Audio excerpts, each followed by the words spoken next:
சிறகடிக்க ஆசை சீரியல் இன்னைக்கான எபிசோடில் முத்து மீனா 2 பேருமே வீட்டுக்கு வருவாங்க.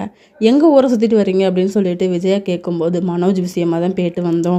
அந்த மணியையும் அதுக்கப்புறம் வித்யா 2 பேருமே சாட்சி சொல்லியிருக்கோம். அவங்க நாளைக்கு கோர்ட்டுக்கு வந்துடுவாங்க அப்படின்னு சொல்லிட்டு எப்படியாவது அவகிட்ட இருந்து என் பையனுக்கு டைவர்ஸ் கிடச்சா போதும் அப்படின்னு சொல்லிட்டு சொல்லுவாங்களா. ரவி அந்த டைம் கரெக்டாக வருவாங்க. எங்கடா போயிட்டு வரேன்னு சொல்லும்போது ஸ்ருதியோட ஹோட்டலுக்கு தான் அப்படின்னு சொல்லி, அப்போ ஸ்ருதி வந்துருவா இல்லை அப்படின்னு சொல்லும்போது இல்லை அவள் வரமாட்டா அவங்க போயிடுவாளாம். நீத்து வந்து சாரி கேட்டால் தான் அவங்க வருவாளாம் அப்படின்னு சொல்லிட்டு என்னடா பிரச்சனை இப்படி இழுத்து அடிச்சுக்கிட்டு இருக்கு அப்படின்னு சொல்லி விஜயா வந்து சொல்லிகிட்டு இருப்பாங்க. சரி மறுநாள் கோர்ட்டுக்கு போகலாம் அப்படின்னு சொல்லிட்டு முத்து மீனா 2 பேரும் பிளான் போட்டிருப்பாங்க. செல்வத்துக்கும் நாளைக்கு தான் கோர்ட்டுக்கு போகணும், ஸ்டேஷனில் போய் அவனை எப்படியாவது வெளியே எடுத்துடணும் அப்படின்னு சொல்லுவார். இங்கே போயிட்டு அங்கே போகலாம் அப்படின்னு சொல்லிட்டு அங்கே போய் செல்வம் வெளியே வந்துடுவார்.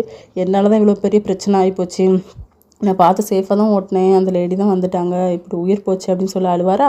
அப்போ அருணும் கரெக்டாக வந்துடுவார். நீ எப்படி வண்டி ஓட்டுறேன்னு நான் பார்த்துறேன்டா, எங்கள் அம்மாவை கொண்டுட்டல அப்படின்னு சொல்லிட்டு இதுக்கு பின்னாடி யார் இருக்காங்கன்னு சொல்லி நான் யாரையுமே நான் சும்மா விட மாட்டேன் அப்படின்னு சொல்லுவாங்களா. செந்தில் வந்து ஐயோ என் பொண்டாட்டி பிள்ளைங்களாம் இருக்காங்களே, என் லைஃபே நாசமாக போச்சுன்னு தேம்பி அழுவாங்க.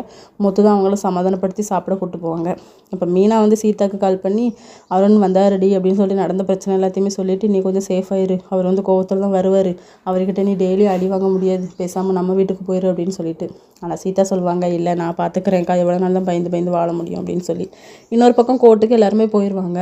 அங்கே ரோஹிணி வந்து கெத்தா வந்து என்ன அத்தை கொஞ்சம் வெயிட் போட்டிருக்கீங்களே நல்ல சாப்பாடு அப்படின்னு சொல்லி கேட்குறாங்க. எவ்வளோ திமிரு பார்லர் அம்மாவுக்கு அப்படின்னு சொல்லி முத்து சொல்வார். இவளுக்கு ரொம்ப தான் திமிராகி போச்சு அப்படின்னு சொல்லிட்டு மனோஜ் கூட வந்துடுவார். இதோட இன்னைக்கான எபிசோட் முடியுது.